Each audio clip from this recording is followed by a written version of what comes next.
This particular sheriff type vehicle with this number of law enforcement, this second wave, it is the first time I have personally seen it here in downtown Los Angeles in this instance. I've seen it deployed in other cases, in other civil unrest, other disturbances. But in this particular wave, this is the first time I've seen these vehicles come out in this order. And this is organized.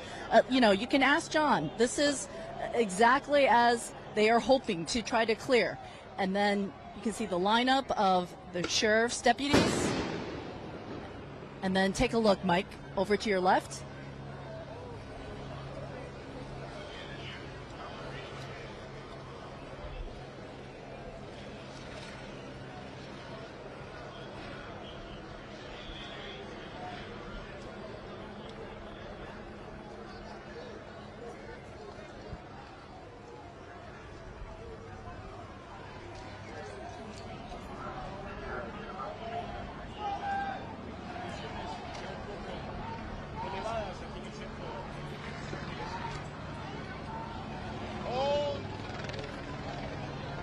Welcome back to Right View Nation, where we tell it how it is, no apologies, no sugarcoating, and no liberal spin. If you love this country and you're sick and tired of the chaos on our streets being disguised as peaceful protest, then buckle up, patriots. Because what you're about to see is a prime example of what happens when lawlessness runs wild and weak leadership bows to mob mentality. Let me tell you what we just witnessed. It's happening right here, not in a war zone overseas, but in downtown Los Angeles. Yes, LA, once a beacon of American creativity and prosperity, now looking more like a third-world riot scene under the soft-on-crime leadership of leftist local government. Now look at this. You've got someone trying to use a scooter, to break through a line of police officers. What kind of brainless stunt is that? These aren't kids playing tag in the park. This is a dangerous, organized disruption. And when that man got taken down and zip-tied, the leftists will cry police brutality. No. That's called law and order. That's what happens when you defy authority in a civilized society. You face consequences. And I don't want to hear the excuses. Oh, he was just trying to get through, or he didn't mean harm. Spare me. You break a police line, you're not a protester, you're a criminal. Then, of course, law enforcement had to prepare for tear gas. Why? Because the crowd wouldn't move. They had to bring in the sheriff's department, and not just a couple of squad cars.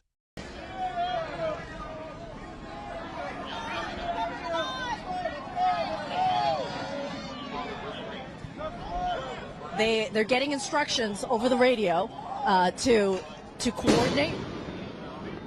That's a firecracker. We've seen protesters throwing firecrackers, and then it looks like someone tried to break through the line. You see this scooter right here?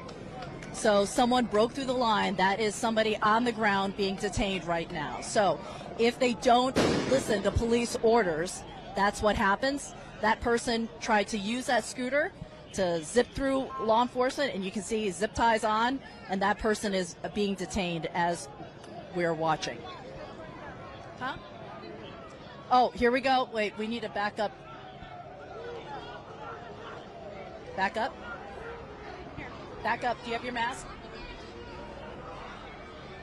Okay, so we're getting some signal that they're going to be using some tear gas right now. Here comes the sheriff's department. Mike, over here. I was showing you the next wave of law enforcement, and that is what you are seeing.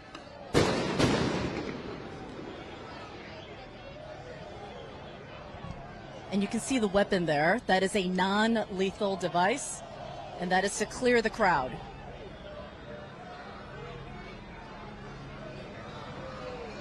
Okay,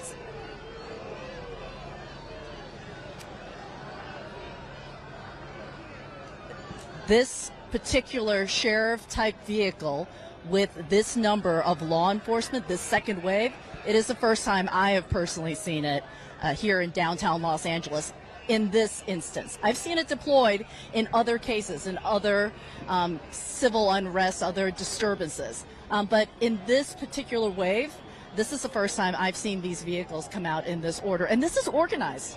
You can ask John. This is exactly as they are hoping to try to clear.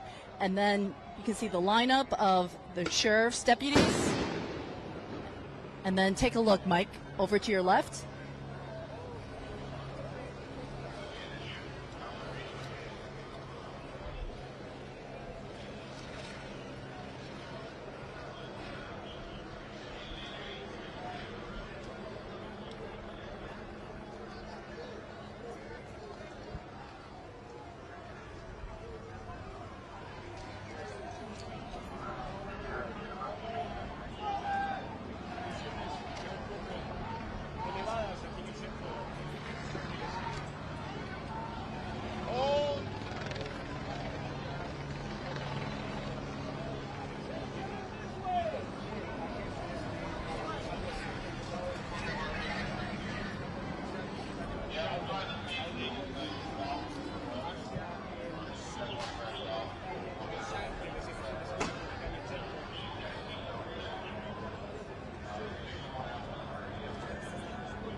Bats.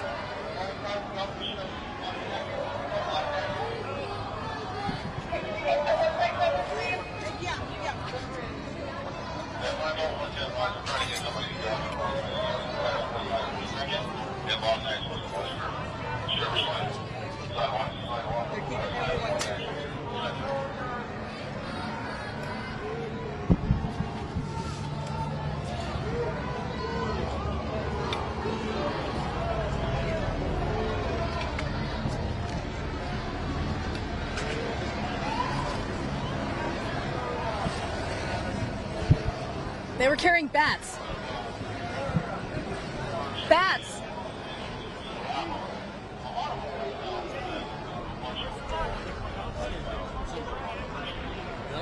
They confiscated bats.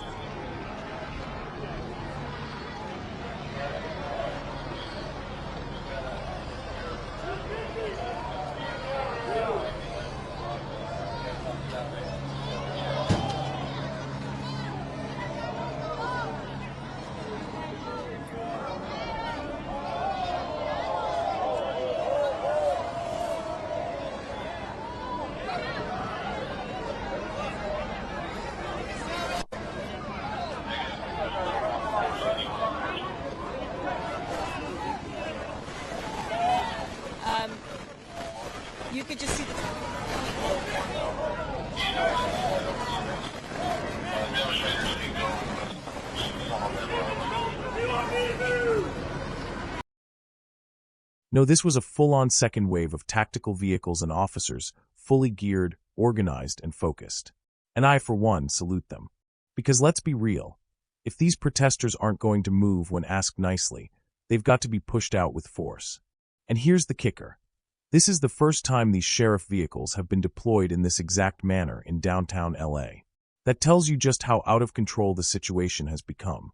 But it also shows that there are still good men and women in uniform who are willing to do what needs to be done, even when politicians won't. Oh, but wait, it gets better. You know how the mainstream media keeps telling you these are just peaceful demonstrations? Explain this to me. Why were people carrying bats? Not flags, not signs, bats. These thugs weren't there to chant slogans. They came ready to smash, threaten, and destroy. And thank God the officers had the sense and the guts to confiscate them before things escalated further. Eventually, the crowd thinned out. You know why? Because when you show strength, when you draw a clear line between order and anarchy, the cowards crawl back into the holes they came from. That's the truth. Now let me zoom out for a second. This isn't just about one protest or one city. This is about a nationwide pattern. A pattern where law enforcement is being treated like the enemy, where criminal behavior is excused in the name of justice, and where ordinary, law-abiding Americans are forced to sit back while our streets are overrun by radical mobs. Let's stop pretending this is normal. Let's stop pretending this is just part of democracy. It's not democracy, it's degeneracy. These agitators don't want reform. They want revolution. They don't love America. They want to remake it in their twisted Marxist image. And the minute the cops say enough is enough, the media comes running with their sob stories and propaganda headlines. Well, not here. Not on Right View Nation. We stand with law enforcement. We stand with the rule of law. And we will never apologize for defending the very institutions that keep this country from collapsing into complete chaos. So what do we do about it? We back the blue, not just in word, but in deed. We vote out every spineless, far-left leader who enables this lawlessness. And we remind these radicals, this is America. We don't kneel to the mob. If you believe in standing strong against the madness, if you're tired of watching your country burn while weak leaders cower, then hit that like button, subscribe, and share this video with every red-blooded American you know. Because here at Right View Nation, we're not backing down. God bless our law enforcement, and God bless the United States of America.